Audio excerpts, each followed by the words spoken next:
आनंद मठ। आनंद मठ और ऋषियों की अनमोल धरोहर को संजोएं।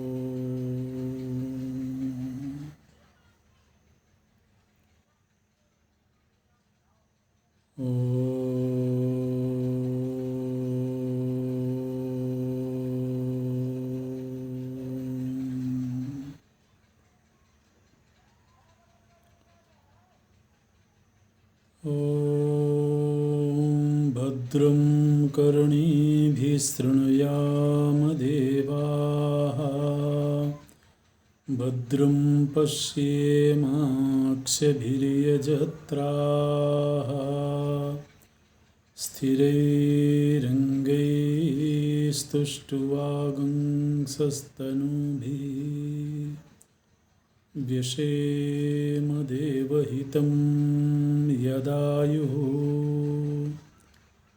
स्वस्ति न इन्द्रो वृद्धस्रवाः, स्वस्ति नः पूषा विश्ववेदाः, स्वस्ति नस्तार्क्ष्यो अरिष्टनेमिः, स्वस्ति नो बृहस्पतिर्दधातु। ॐ शान्ति शान्ति शान्तिः।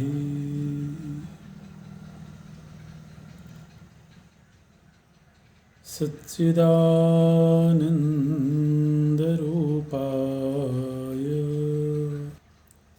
विश्वोत्पत्त्यादिहेतवे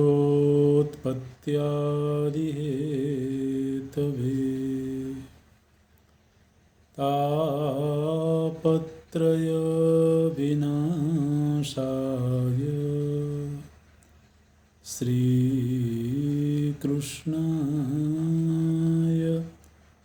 वयं नमः। श्रीकृष्णाय वयं नमः। नारायणं नमस्कृत्य नरं चैव नरोत्तमं, देवीं सरस्वतीं व्यासं ततो जयमुदीरयेत्।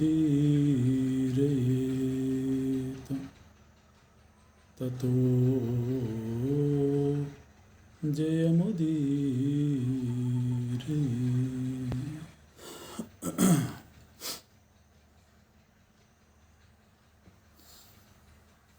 जिस समय पर अर्जुन ने जयद्रथ के वध की प्रतिज्ञा करी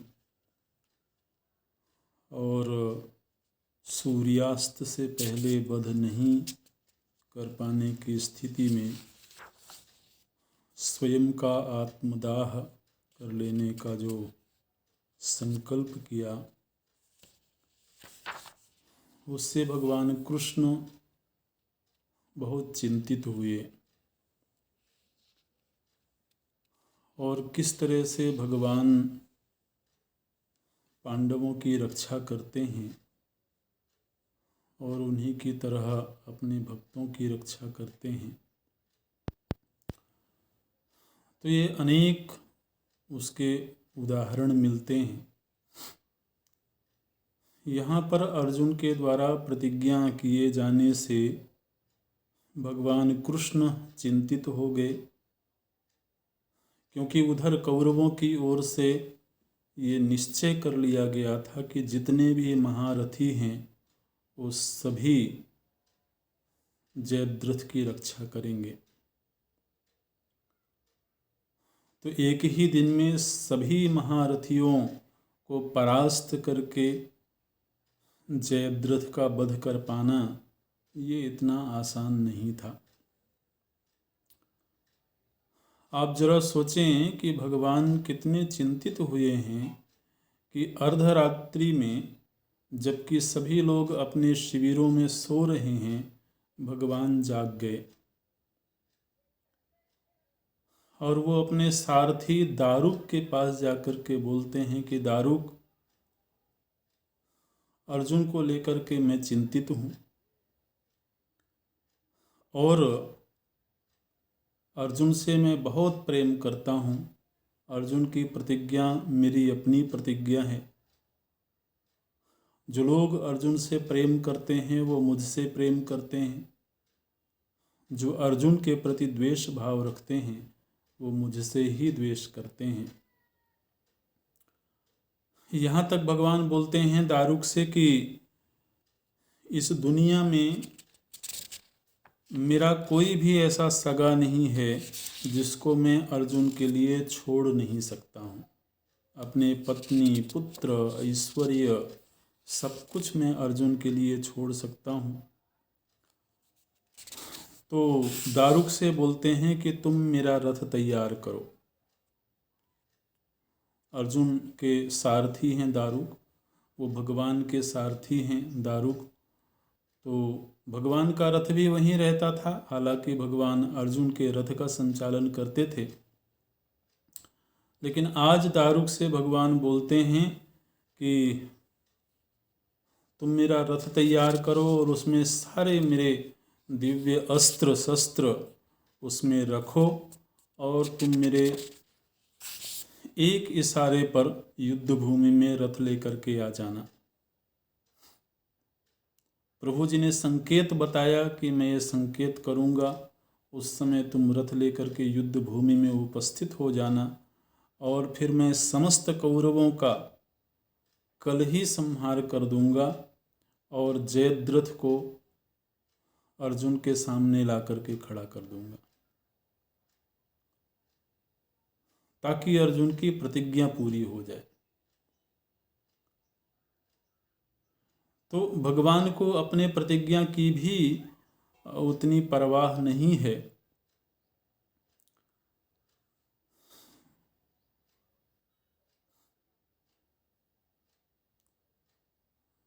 तो ऐसे भगवान अपने भक्त की रक्षा करते हैं। दारुक बोलते हैं कि भगवान, आप जिनके सारथी हैं उनकी पराजय कैसे हो सकती है, लेकिन फिर भी मैं आपकी आज्ञा का अनुसरण करूंगा और जब भी आप मुझे आज्ञा देंगे मैं आपकी सेवा में उपस्थित हो जाऊंगा। उधर स्वप्न में जाकर के अर्जुन से भगवान शिवोपासना करवाते हैं। शिव जी की आराधना करके वो पाशुपत अस्त्र प्राप्त करते हैं और फिर अगली सुबह युद्ध आरंभ हो जाता है। द्रोणाचार्य जी ने आज ऐसा व्यूह बनाया है कि उस व्यूह का भेदन करना अर्जुन के लिए भी आसान नहीं है। और जितने भी महारथी हैं उन महारथियों को उन्होंने मुहाने पर खड़ा किया है। स्वयं द्रोणाचार्य जी भी मुहाने पर हैं और बहुत भयावह युद्ध होता है। लगभग युद्ध का आधा दिन बीत गया और जयद्रथ तक अर्जुन नहीं पहुंच सके, क्योंकि एक एक करके एक एक योद्धा को उन्हें खदेड़ना है, पीछे धकेलना है। अर्जुन के साथ में अन्य पांडव भी युद्ध कर रहे हैं, भीमसेन भी युद्ध कर रहे हैं, युधिष्ठिर भी युद्ध कर रहे हैं। और एक ऐसा समय आया युद्ध करते करते कि अर्जुन के जो घोड़े थे वो बहुत थक गए थे और घोड़ों के ऊपर भी बाण लगे थे। घोड़े बहुत आहत भी थे, थक भी गए थे, उस समय पर भगवान अर्जुन से बोलते हैं कि अर्जुन, इस समय क्या करना चाहिए। अर्जुन बोले कि भगवान आप आज्ञा करें, यदि आपकी आज्ञा हो तो थोड़ी देर के लिए घोड़ों को विश्राम दिया जाए। चारों तरफ से कौरवों की सेना अर्जुन के ऊपर टूट पड़ी है और एक एक महारथी अर्जुन से युद्ध कर रहे हैं और घोर युद्ध कर रहे हैं। उस युद्ध के बीच में भगवान और अर्जुन ये निश्चय करते हैं कि थोड़ी देर के लिए घोड़ों को विश्राम देना चाहिए। तो ये निश्चय करके अर्जुन रथ से उतरे हैं और जैसे ही उन महावीरों ने देखा कि अर्जुन रथहीन हो गए हैं तो उनको मौका मिला, क्योंकि रथी जब रथ पर सवार होता है तभी वह ज़्यादा प्रबल होता है, क्योंकि रथ में ही सारे अस्त्र शस्त्र होते हैं। रथहीन हो जाने पर तो उसके पास जो शस्त्र होगा केवल उसी के साथ वो युद्ध कर सकता है। तो गांडीव लेकर के अर्जुन रथ से उतरे हैं और ये मौका देख करके कौरव पक्ष के जो महारथी हैं उन्होंने एक साथ अर्जुन के ऊपर आक्रमण किया। उस समय पर अर्जुन अपना पराक्रम दिखाते हुए बाणों की एक दीवार खड़ी कर दी। गांडीव के द्वारा उन्होंने इतने बाण चलाए कि एक चहार दीवारी खड़ी हो गई और किसी भी महारथी के पास में शक्ति नहीं थी कि वो उन बाणों को काट करके उस चहार दीवारी के भीतर जा सके। चारों ओर से अर्जुन ने बाणों का एक परकोटा बना दिया, एक घेरा बना दिया और फिर उस घेरे के बीच भगवान कृष्ण रथ से उतरते हैं। वो घोड़ों को खोलते हैं और घोड़ों को खोल करके उनकी चिकित्सा करते हैं। प्रभु जी को चिकित्सा का कार्य भी आता है, सभी कलाओं से संपन्न है प्रभु जी। तो उन्होंने घोड़ों को जो तीर लगे थे उन तीरों को वो निकालते हैं, उनको औषधि लगाते हैं। अब भगवान बोले कि अर्जुन, हमारे पास में जल नहीं है, जल का अभाव हो गया है और घोड़ों को इस समय जल पिलाना है। तो अर्जुन उसी चहार दीवारी के भीतर बाण चला करके धरती के भीतर से जल प्रकट करते हैं और एक जलाशय बनाते हैं। भगवान उन घोड़ों को नहलाते हैं, उनकी औषधि करते हैं, उनको थोड़ी देर के लिए टहलाते हैं उसी के भीतर, और एक पूरा भवन जैसा बाणों का बना हुआ है जिसके भीतर कोई नहीं जा पा रहा है, कोई भी वीर उसके भीतर कोई अस्त्र संधान भी नहीं कर पा रहा है। और प्रभु जी प्रसन्न चित्त से घोड़ों की साज संभाल करते हैं और जब घोड़े स्वस्थ हो गए, जलपान भी कर लिया उन्होंने, तब फिर रथ में पुनः घोड़ों को प्रभु जी ने जोड़ा है और उसके बाद फिर से युद्ध आरंभ हो गया है। बहुत विस्तार से यहाँ पर युद्ध का वर्णन है, कौन महारथी किस महारथी के साथ में युद्ध करता है। और द्रोणाचार्य जी के साथ में अर्जुन का युद्ध हुआ है और भयंकर युद्ध हुआ है। द्रोणाचार्य जी को अर्जुन ने परास्त किया है। फिर कर्ण के साथ युद्ध होता है, दुर्योधन के साथ युद्ध होता है, कृपाचार्य जी के साथ में अश्वत्थामा के साथ युद्ध होता है और एक एक करके अर्जुन प्रायः सभी को पीछे धकेल देते हैं, परास्त कर देते हैं। और फिर भीमसेन का युद्ध होता है द्रोणाचार्य के साथ में। तो कभी कोई विजयी होता है, कभी कोई विजयी होता है, और इस तरह से युद्ध होते होते लगभग सायंकाल का वक्त आ गया। और अभी तक जयद्रथ से अर्जुन का सामना नहीं हो सका।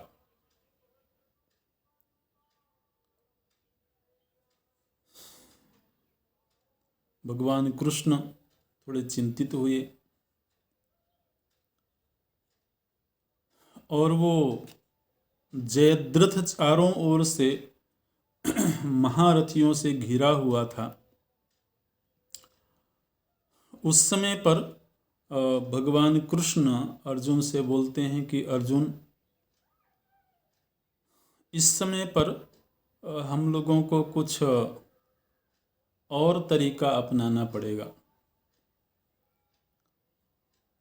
क्योंकि सूर्यास्त होने में अब बहुत कम समय बचा है और पांडवों की ओर से, वो कौरवों की ओर से महारथी उत्साहित हो रहे थे कि किसी भी उपाय से सूर्यास्त हो जाए और जयद्रथ का वध न होने पावे। इसलिए एक वीर हारता तो दूसरा वीर अर्जुन के सामने आ जाता, एक महारथी हारता तो दूसरा महारथी आ जाता, ताकि किसी भी तरह से अर्जुन को उलझा के रखें और वक्त व्यतीत हो जाए। और एक बार संध्या हो जाएगी, सूर्यास्त हो जाएगा, उसके बाद अर्जुन अपनी प्रतिज्ञा पूरी करके आत्मदाह कर लेंगे और अर्जुन के समाप्त होते ही एक तरह से कौरवों की विजय हो जाएगी, क्योंकि अर्जुन के बराबर और कोई भी उतना सामर्थ्यवान नहीं है। तो कौरवों की ओर से प्रतीक्षा हो रही है और हर तरह से वो कोशिश करते हैं कि अर्जुन को किसी भी तरह से जयद्रथ से दूर रखा जाए। जब बहुत कम समय रह गया सूर्यास्त होने के लिए और जयद्रथ की नज़र सीधे सूर्य पर लगी हुई है, जयद्रथ सूर्य पर ही टकटकी लगाए देख रहा है कि ये कब अस्ताचल की ओर जाएं और मेरा जीवन सुरक्षित हो जाए। तो और अन्य जितने योद्धा हैं वो अर्जुन के साथ युद्ध करने में व्यस्त हैं, जयद्रथ का पहरा देने में व्यस्त हैं। तो भगवान बोले अर्जुन से कि अर्जुन, ऐसा करते हैं कि मैं इस समय पर सूर्य देव को ढकने का कोई उपाय करता हूं।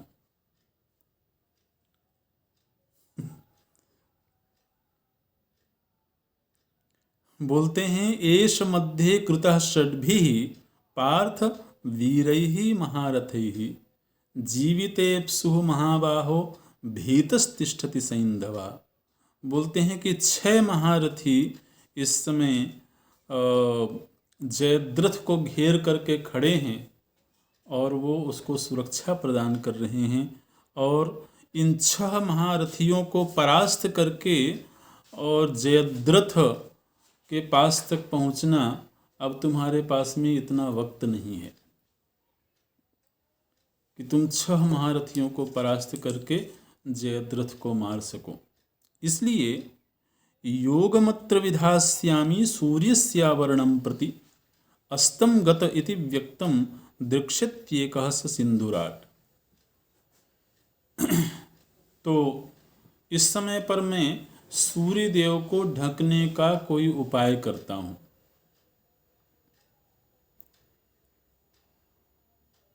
और इस तरह से वो उपाय किया जाएगा कि जयद्रथ को तो सूर्य दिखते रहेंगे, लेकिन जो अन्य सुरक्षा कवच बने हुए महारथी हैं उनको ऐसा लगेगा कि सूर्यास्त हो गया। और जैसे ही उन महारथियों को सूर्यास्त हो जाने की भ्रांति होगी वो वहां से हट जाएंगे, वो उत्सव मनाने लगेंगे और उस स्थिति में जयद्रथ अकेला हो जाएगा और तभी मौका पाकर के तुम्हें उसका वध करना होगा। अच्छा, तो भगवान क्या करेंगे?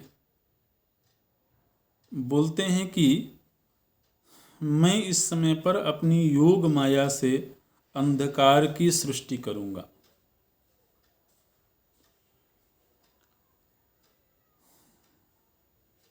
तो अर्जुन भगवान की आज्ञा को स्वीकार कर लेते हैं और फिर भगवान अपनी योग शक्ति से, जबकि अभी सूर्यास्त नहीं हुआ है, अभी रात्रि नहीं हुई है, भगवान अपनी योग शक्ति से अंधकार की सृष्टि करते हैं और सूर्य के सामने अंधेरा छा गया, लेकिन वो अंधेरा केवल उन द्रोणाचार्य, कृपाचार्य, दुर्योधन आदि महारथियों को ही दिखाई देता है। जयद्रथ को तो सूर्यदेव नजर आ रहे हैं।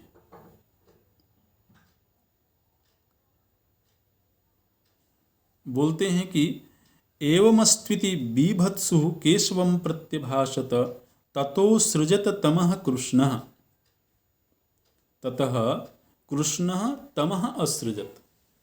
तब भगवान कृष्ण ने तम का सृजन किया सूर्यस्यावरणम प्रति, सूर्य का आवरण करने के लिए।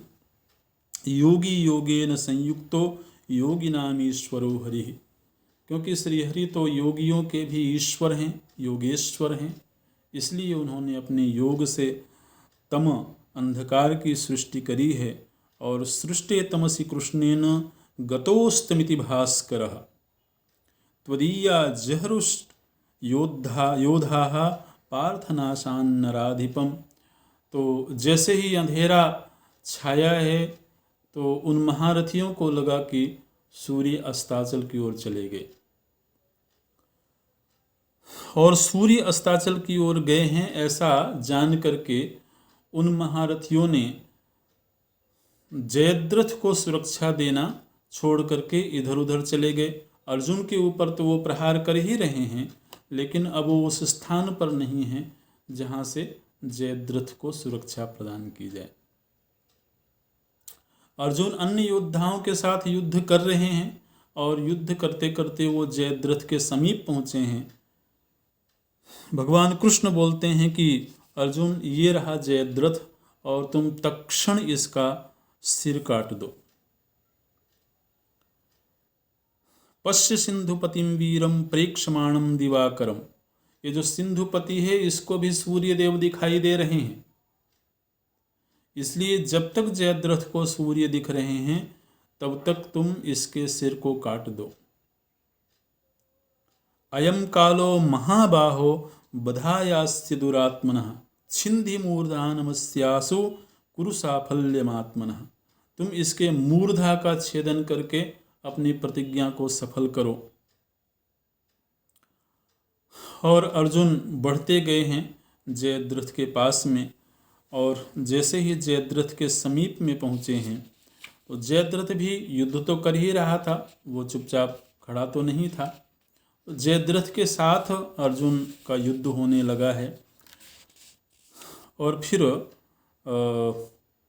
भगवान अर्जुन से बोलते हैं कि अर्जुन, तुमको इसके सिर को इस तरीके से काटना है ताकि इसका सिर धरती में न गिरने पावे। बोले कि इसके पीछे एक कहानी है, एक इतिहास है। तो भगवान कृष्ण अर्जुन को इतिहास सुनाते हैं। बोले कि अर्जुन, ये जो जयद्रथ है इसके पिता थे वृद्ध क्षत्र, वो भी सिंधु देश के राजा थे। सिंधु नरेश हैं जयद्रथ, तो सिंधु देश के राजा थे वृद्ध क्षत्र। वृद्ध क्षत्र के घर में जब इसका जन्म हुआ उस समय पर आकाशवाणी हुई, और आकाशवाणी में ये कहा गया कि राजन, तुम्हारे घर में यह जो शिशु पैदा हुआ है यह शील संयम सद्गुणों से संपन्न होगा, यह तुम्हारे कुल का दीपक होगा, तुम्हारे कुल के सम्मान को बढ़ाने वाला होगा। लेकिन एक समय ऐसा आएगा जब युद्ध भूमि में कोई महावीर इसके सिर का छेदन करेगा। ये जयद्रथ के जन्म के समय आकाशवाणी हुई थी। जयद्रथ के पिता जो वृद्धक्षत्र थे वो बहुत बड़े तपस्वी भी थे, राजा थे, तपस्वी थे। तो उन्होंने उस आकाशवाणी को सुना और बाद में अपने अपने भाई बंधुओं को संबोधित करते हुए वृद्धक्षत्र ने ये कहा कि ठीक है, आकाशवाणी ने जो कहा है उसको मैं स्वीकार करता हूँ, ये दैव का विधान है, इसलिए दैव के विधान को तो मैं अन्यथा कर नहीं सकता। लेकिन मैं भी इस समय पर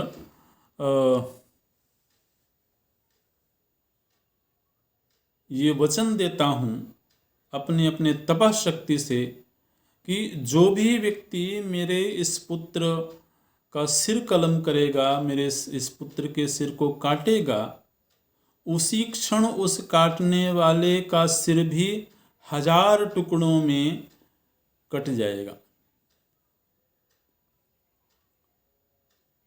ये वृद्धक्षत्र ने एक तरह से निश्चय वाक्य बोला अपने तप के बल से।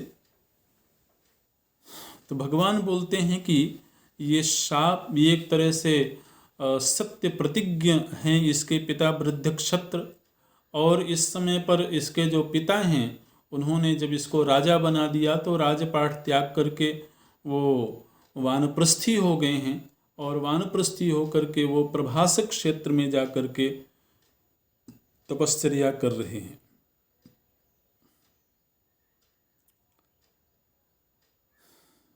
भगवान कैसे कैसे उपाय करवाते हैं। बोले कि अर्जुन, तुम्हें इसका सिर काटना है और वो कटा हुआ सिर इसके पिता की गोद में जाकर के गिरे, ऐसा तुमको उपाय करना है।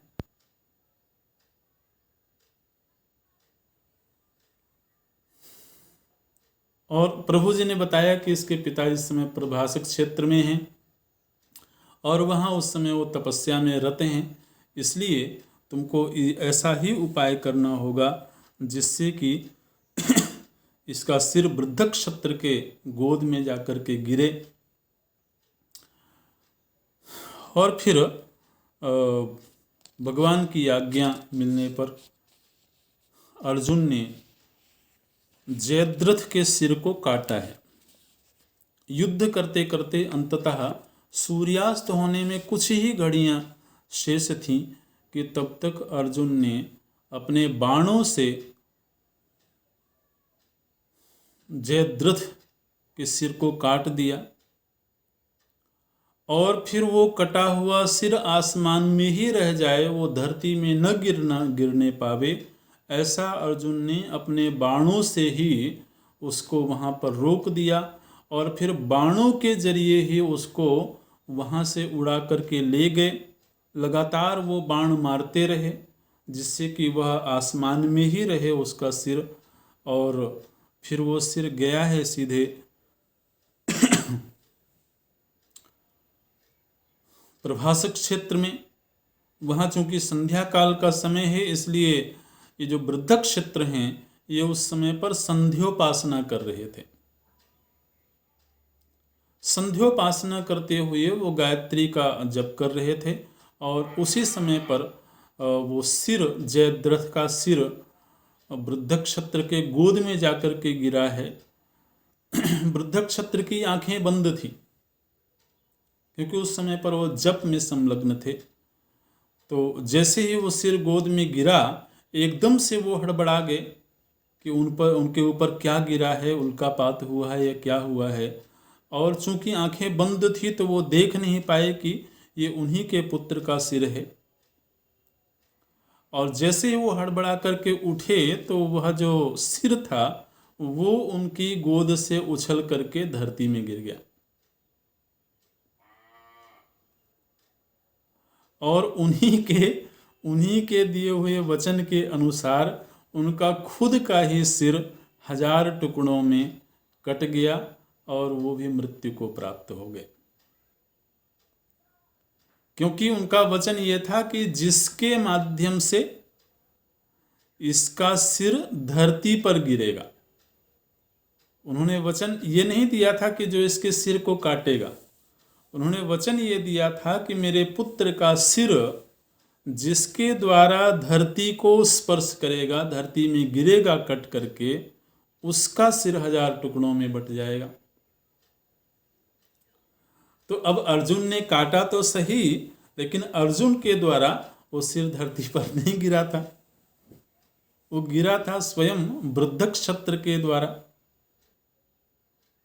तो इसलिए वृद्धक्षत्र की स्वयं की ही अपनी हुई ही द्वारा दी हुई वाणी के अनुसार उनके सिर के 1000 टुकड़े हो गए और वो स्वयं भी मृत्यु को प्राप्त हो गए। ये भगवान का अनुग्रह है। कदम कदम पर किस तरह से वो अर्जुन का संरक्षण करते हैं, किस किस उपाय से वो उनको विजय दिलाते हैं। तो ये इस तरह से जयद्रथ का वध हुआ है। और फिर तो जैसे ही जयद्रथ का सिर कटा, वैसे ही प्रभु जी ने वो जो उन्होंने धुएं का सृजन किया था, अंधेरे का सृजन किया था, वो अंधेरा मिट गया। और वहाँ अन्य जो महारथी थे उन्होंने देखा कि अभी तो सूर्यास्त हुआ ही नहीं है, ये तो केवल थोड़ी देर के लिए ऐसा लगा जैसे बादल छा गए और सूर्य दिखना बंद हो गए। तो इसलिए कोई अर्जुन के ऊपर ये आरोप नहीं लगा सका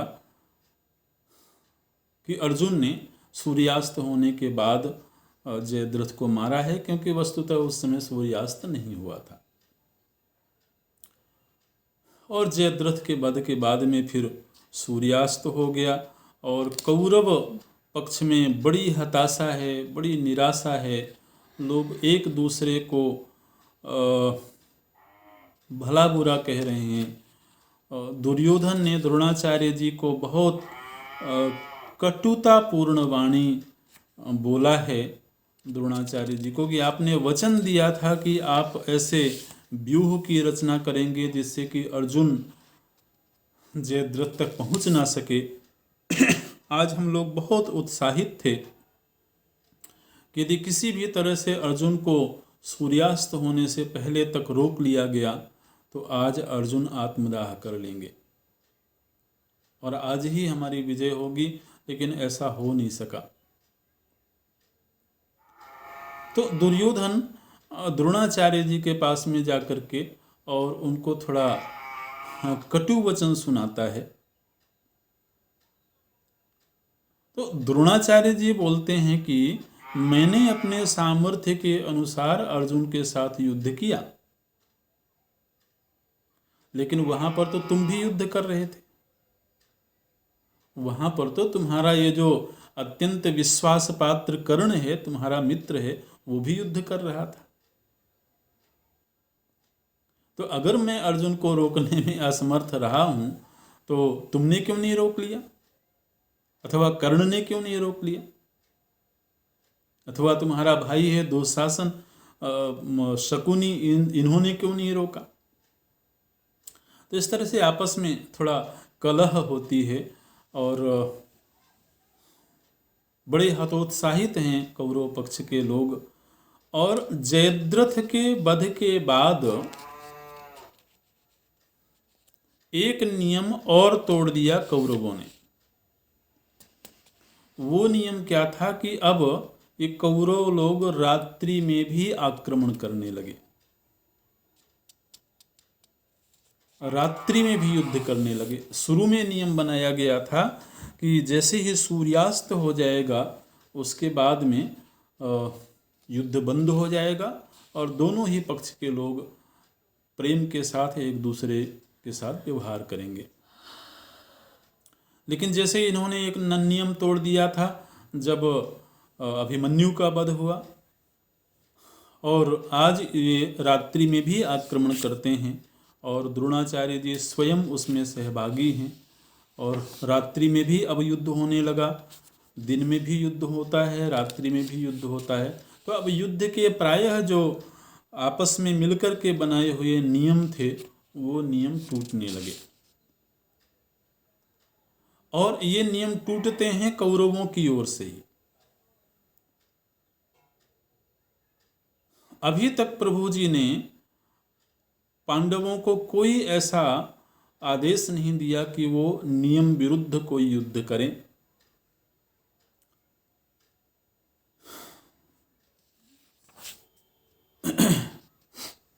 लेकिन यदि रात्रि में उनकी ओर से आक्रमण किया जाएगा तो उस आक्रमण का जवाब तो देना पड़ेगा। इसलिए पांडवों की ओर से भी युद्ध होने लगा है। और फिर अगले दिन युद्ध आरंभ होता है। कौरव पक्ष में एक दूसरे के प्रति बड़ी कहासुनी होती है, और कर्ण की लोग बड़ी अवहेलना कर रहे हैं कि तुमने तो वचन दिया था कि तुम सभी पांडवों का संहार कर दोगे, लेकिन तुम अभी तक एक भी पांडव का वध नहीं कर सके हो। उधर भगवान कृष्ण अर्जुन को ये सलाह देते हैं कि अर्जुन, अब जो बड़े महारथी हैं उनको किसी न किसी उपाय से ही मारना पड़ेगा, और किसको मारने का क्या उपाय होगा वो मैं तुम्हें बताता रहूँगा, और तुम मेरे निर्देश में मेरे द्वारा किए हुए संकेत के आधार पर ही उन महावीरों के ऊपर प्रहार करोगे। यहाँ तक कि भगवान बोलते हैं कि अर्जुन,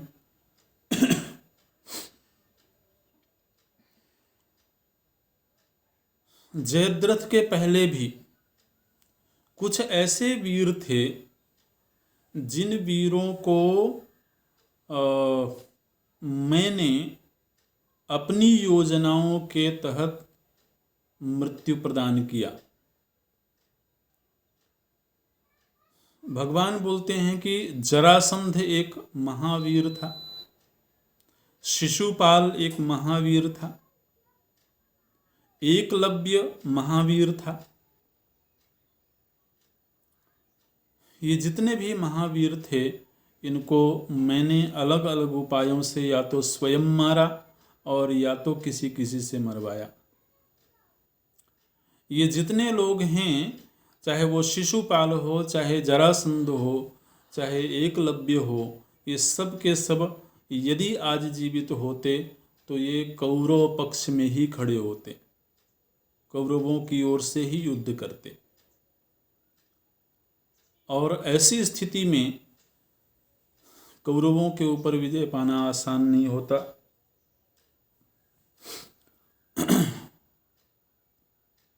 तो एकलव्य का वध तो स्वयं भगवान कृष्ण ने ही किया था, और उसके पहले द्रोणाचार्य जी ने, भगवान कृष्ण बोलते हैं यहाँ पर कि द्रोणाचार्य जी ने छलपूर्वक एकलव्य से उसका अंगूठा मांग लिया था, क्योंकि द्रोणाचार्य जी जानते थे कि उस समय एकलव्य इतना बड़ा धनुर्धर है कि वो कर्ण और अर्जुन के समकक्ष है। तो ऐसी स्थिति में वो कौरवों के पक्ष में यदि युद्ध करता है तो फिर पांडवों के लिए विजयी होना बड़ा कठिन हो जाएगा। जरासंध को प्रभु जी ने भीमसेन के द्वारा मरवाया, शिशुपाल को प्रभु जी ने स्वयं ही अपने चक्र के द्वारा मारा। तो अर्जुन को बोलते हैं कि अर्जुन, इसी तरीके से अन्य जो दुर्दांत महारथी हैं उनको किसी न किसी उपाय से ही मारना पड़ेगा, और वो उपाय मैं तुम्हें बताता रहूँगा। अगले दिन के युद्ध में चूंकि रात्रि में भी युद्ध हो रहा है और दिन में भी युद्ध हो रहा है, तो अलग अलग वीर युद्ध करने के लिए जाते हैं। भीमसेन द्रोणाचार्य जी के साथ युद्ध करते हैं, फिर कभी युधिष्ठिर द्रोणाचार्य जी के साथ युद्ध करते हैं। अगले दिन के युद्ध में एक बार द्रोणाचार्य जी और युधिष्ठिर का आमना सामना हो गया। उस समय पर भगवान कृष्ण दूर से ही युधिष्ठिर को पुकार करके बोलते हैं कि महाराज युधिष्ठिर, आप द्रोणाचार्य जी से युद्ध मत करें, आप कहीं और चले जाएं। दूसरी तरफ अन्य जो महारथी हैं उनके साथ आप जाकर के युद्ध करें, द्रोणाचार्य जी के साथ आप युद्ध कृपा करके मत करें, क्योंकि द्रोणाचार्य जी ने ये प्रतिज्ञा की हुई है कि वो आपको कैद कर लेंगे और आप द्रोणाचार्य जी को नहीं मार सकते हैं। द्रोणाचार्य जी को मारने के लिए धृष्टद्युम्न का जन्म हुआ है, इसलिए उचित है कि आप द्रोणाचार्य जी के सामने पड़े ही नहीं। तो इस तरह से युधिष्ठिर जी को कहीं दूसरी तरफ भगवान भेज देते हैं और फिर युद्ध होता है। बहुत भयावह युद्ध होता है। कर्ण आज के दिन जब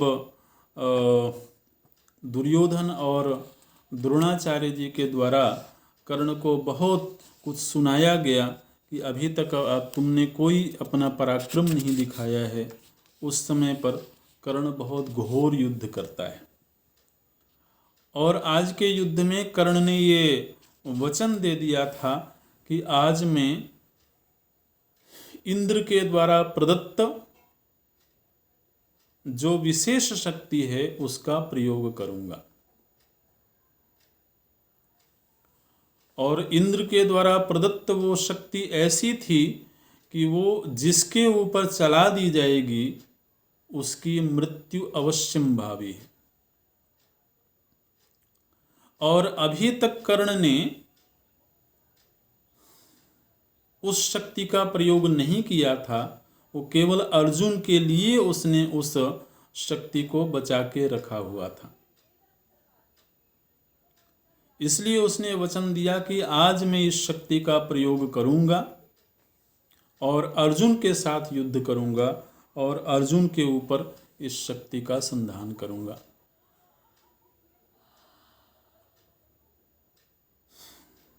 उसके संकल्प की खबर पांडव पक्ष में आई।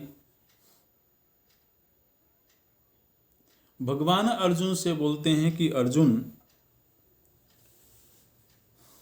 आज तुम्हें कर्ण के साथ युद्ध नहीं करना है। अच्छा,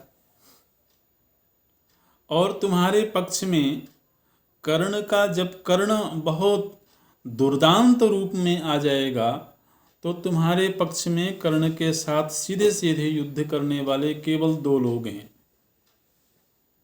एक या तो तुम हो और दूसरे भीमसेन का पुत्र है घटोत्कच। घटोत्कच राक्षस योनि में पैदा हुआ हिडिंबा का पुत्र है और उसके पास में माया शक्ति भी है।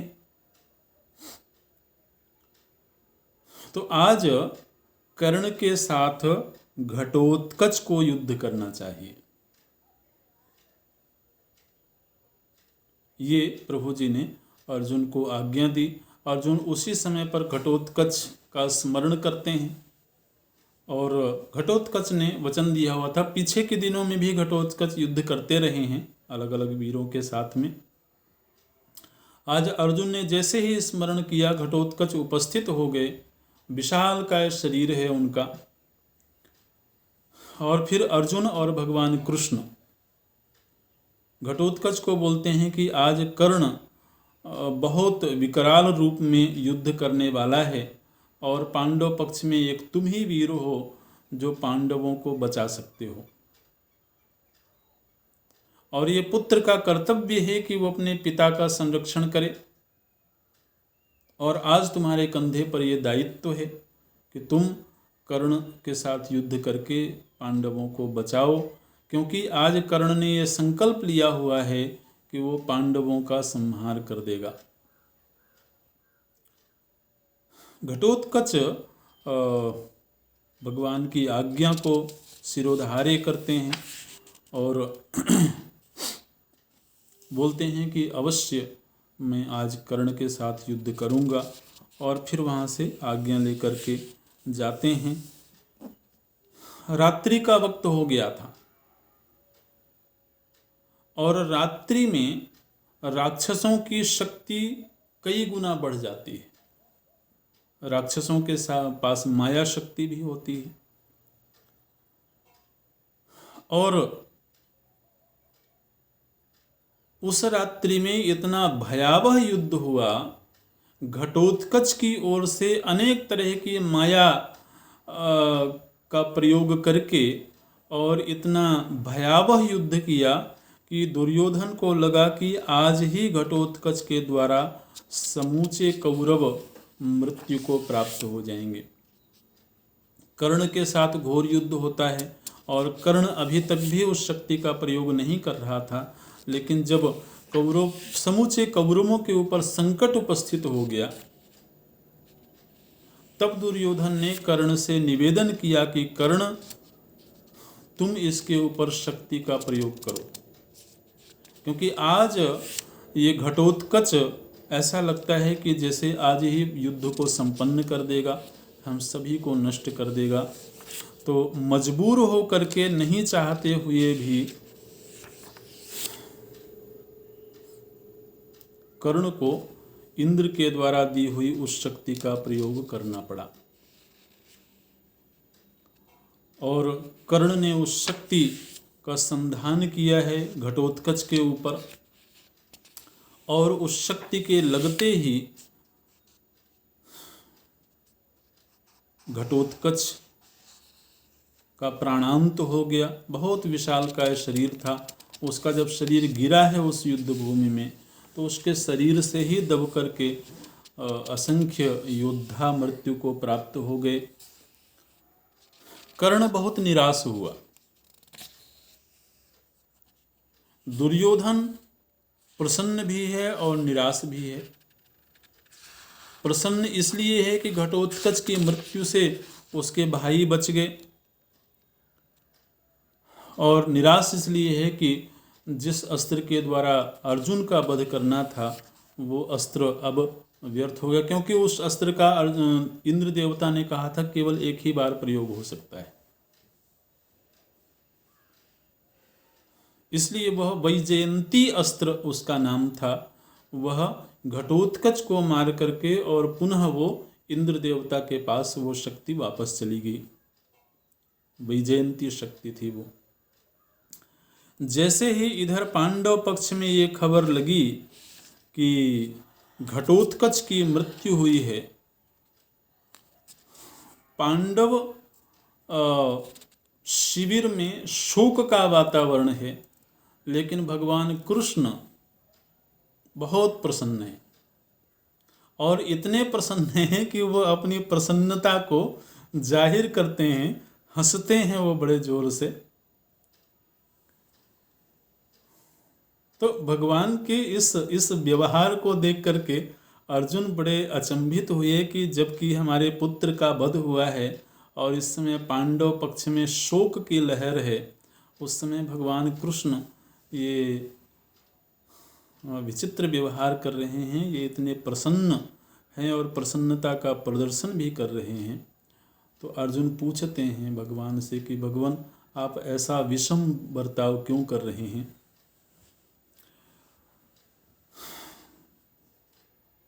तो भगवान बोलते हैं कि अर्जुन, घटोत्कच तो राक्षस था और राक्षस को वैसे भी मुझे मारना ही है, लेकिन उससे ज़्यादा प्रसन्नता मुझे इस बात की है कि वो शक्ति आज व्यर्थ हो गई।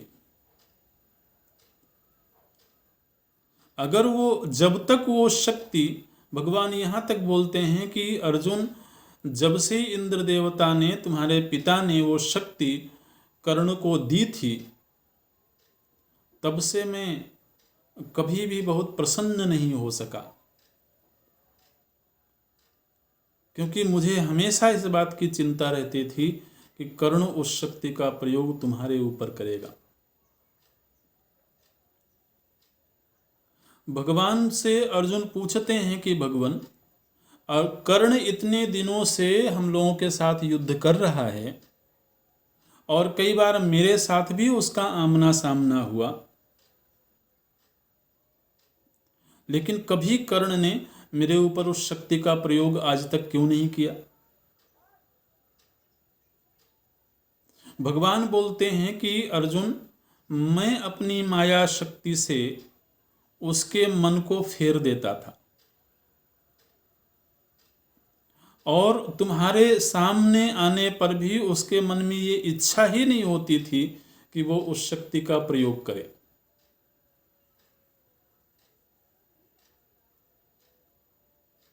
तो एक तरफ तो उसके मन को मैं थोड़ा हतोत्साहित कर देता था अपने संकल्प शक्ति से, लेकिन दूसरी तरफ मुझे इस बात की चिंता भी रहती थी कि पता नहीं किस दिन वो उस शक्ति का प्रयोग करे और तुम्हारे जीवन के ऊपर संकट उपस्थित हो जाए।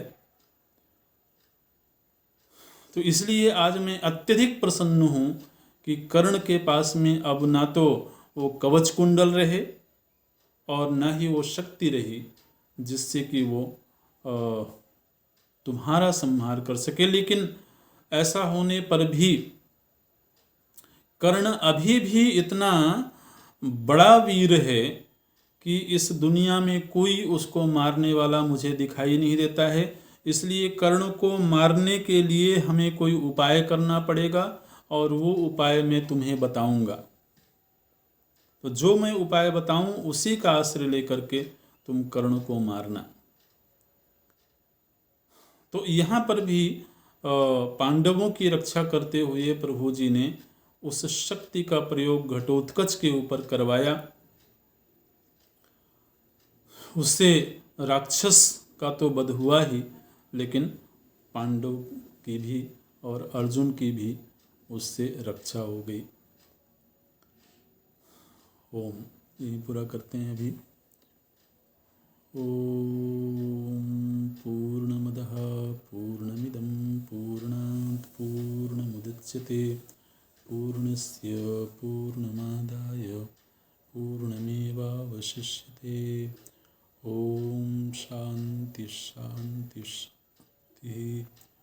हरि ओम। श्री गुरुभ्यो नमः। हरि ओम।